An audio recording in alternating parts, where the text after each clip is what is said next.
When you start working with AutoCAD 2019, you will notice a subtle difference to the user interface. Autodesk have changed the icons ever so slightly.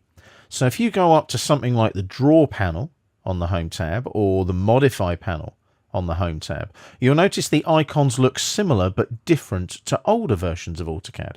So you'll notice that you've got slightly different color and shaped icons. They all look remarkably similar, but they're just that little bit different. Things like, for example, here, the offset icon look a little bit different. The shape has changed slightly on the offset icon there.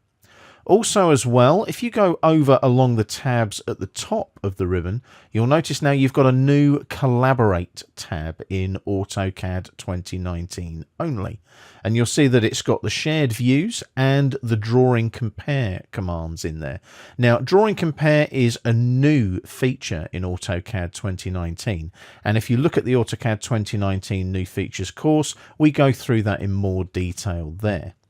Also as well, I'll just jump back to the Home tab there, so we've got a full ribbon. You'll notice on the Quick Access toolbar, there's a couple of new icons as well. You can now open from the web and from mobile. So you can open from the AutoCAD web-based version and the AutoCAD mobile-based version. You can also save to web and mobile as well.